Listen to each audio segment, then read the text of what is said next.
Hi everyone, how's everyone doing here today? Just want to say thank you for watching. It's a nice day out, a little on the windy side, so pardon some of the background. So today I wanted to talk briefly a little bit about accountability and some of the bogus outrage we've been seeing from the right. This is since the whole indictment from Donald Trump, because of the hush money payments that he did to Stormy Daniels. And the reaction on the right is pretty much having a total meltdown. Not surprising.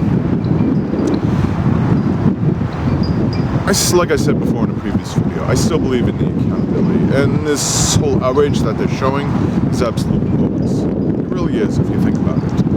I mean, from his kids, I can understand, some of the wrongdoing that they've committed. Also, Don Jr., he compared it to some communist level, I'm not going to say it, I want to keep the profanity out of it, giving reference to Stalin and Mao, just saying that it's not based on facts or reality, but politics. No, actually what he is saying is not based on facts or reality, because he clearly doesn't know what communism is, and the fact that it has nothing to do with it. It's about accountability, about some of the wrongdoing his father's committed. And to me, this whole Stormy Daniels thing is just like the tip of the iceberg. It's like the least thing that should be held accountable for, since he's committed some far more serious crimes. Eric Trump also too expressing his outrage. The same Eric Trump who ran a charity for children's cancer and was actually skimming some of that money and putting it back into the Trump business. But hey, I guess the apples don't fall too far from the tree. Say nothing about Ivanka Trump and Jared Kushner, who surprisingly have chosen to distance themselves from, her father and her father-in-law and this whole political mess that he's found himself in. So, and on Fox News, you get all the usual outrage from Tucker Carlson, Shorts, Hannity. Some of the specific takeaways were Dan Bongino calling us now we become a police state. Really? Why? Because we're holding somebody accountable? Jesse Waters, his cries of outrage, who like him and Greg Gutfeld have said a lot of ugly things in the past about homeless people, starving children and stuff, with not a single ounce of compassion or sympathy. And yet, this is who they cry about, Donald Trump. Laura Ingraham called this, destroying America with less faith in the justice system.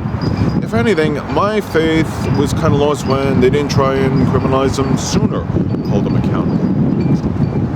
The only person that had the voice of reason was Jessica Tarlow. She's the only one who really understands what's going on and speaks the truth, which is more I can say about the rest of them. And why is Fox so surprised? Okay? Because here's some of the simple realities, which some of them you don't seem to want to make. Part of my notes here above. Is that Donald Trump, by all definition, was a corrupt businessman way before he got into politics and ran for president. They knew this. So did a lot of other people, which why they stood against him. But he appealed to that whole MAGA base of, a lot of poorly educated, misinformed viewers who looked at him and it was like, well, he's a businessman, he's a billionaire, he can lead. The two have nothing to do with each other, and the key word being corrupt. I mean, where do I start? He has a whole history going 40 years back, shady business practices, charity frauds, racial issues with how he rented his properties and stuff. All that was known, it was on the table, so it's no big surprise. And Fox was aware of this too, and they helped prop him up. So they all that surprised when finally consequences are coming into play. And my feeling is, what the hell took so long? Because, I'll leave it to due process. He's entitled to a fair trial. I've mentioned that in the past. And he could be found not guilty. That's a possibility. I can't write that off. But, the fact that he is being held accountable, which leads to a bigger thing, is that, we've had other issues with presidents in the past, and it begs the question, should there have been accountability for there as well? Because one of the things that people pointed out is that Trump's run for election again in 2024 had something to do with the fact that he's got all these legal issues closing in on him that he would rely on the presidency to avoid consequences. And that's not what running for president is for. Not to mention the fact that he's talked about, retribution if he gets elected. because he wants to get even with all the people that were coming after him. Well, if he hadn't broken the law so much, he wouldn't be in that situation. And I remember some members of, like Mike Huckabee, who said, well, once we elect a president, then he'll be more presidential. Then we can trust him. Yeah, you got a corrupt businessman who speaks in vulgar terms, does a lot of bad things as far as mocking a Gold Star family, and saying some other atrocities. But all we have to do is give him a little bit more power, and then he'll mature. Then he'll grow a conscience, at least for the next 4 years. Because what could possibly go wrong, right? Well, we've seen that corruption in full light. It hasn't changed, it's just the way he is in his nature. And the thing is, he could have avoided all this accountability had he not run for president to begin with. Instead, he decides to go out there, bolter himself, commit additional crimes, with no regard for the law, thinking like he cannot be touched, that he is untouchable. And for some degree, I really thought he was. He still could be. He could get rid of these charges. But then he still has the charges in Florida to face. Not to mention the January 6th insurrection, not to mention the stolen documents. Let's give you a little breakdown of how smoothly his administration went. And this I really had to write down because it was pretty lengthy. And like I said, this only scratches the surface. This doesn't really go into the whole heart and soul of all the corruption that he committed. Well, let's see. Of all the arrests that went on during his administration, his campaign chairman, Paul Manafort, his deputy campaign chairman, Rick Gates, campaign chairman, Steve Bannon, who later got, he got a pardon after he was skimming money for raising funds for the border wall, which some of you MAGA supporters who still support him invested in. Well, I say you didn't really get much of a return on investment. Steve Bannon did, because he got the pardon. Not the people on January 6th, those rioters. They didn't get it so easy.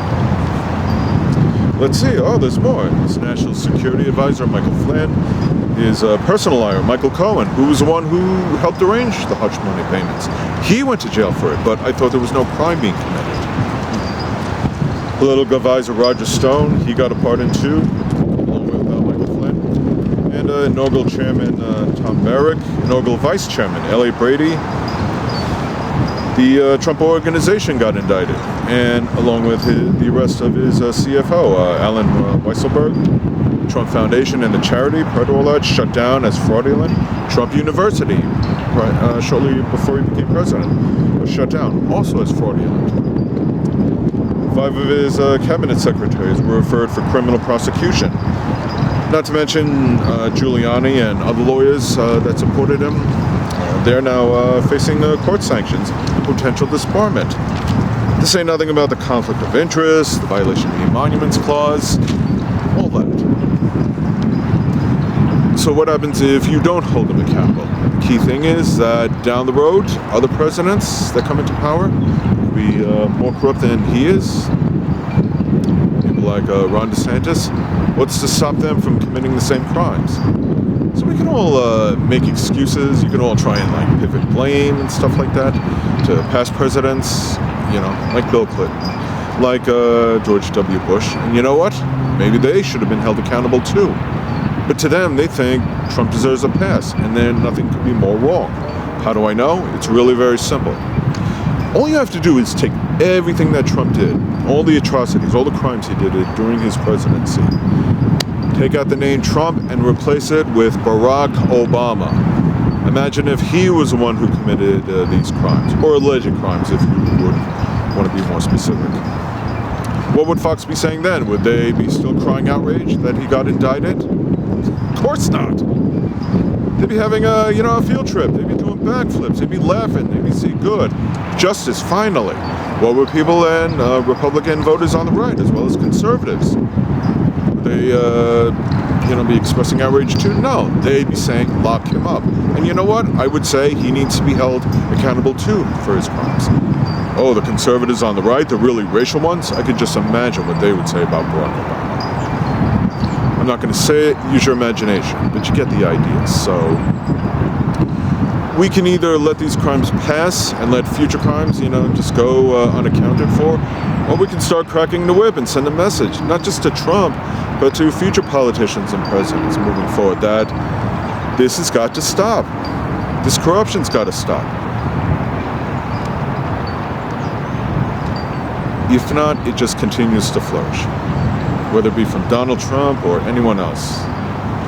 That's all I have to say. I really hope you understand. Thank you for watching.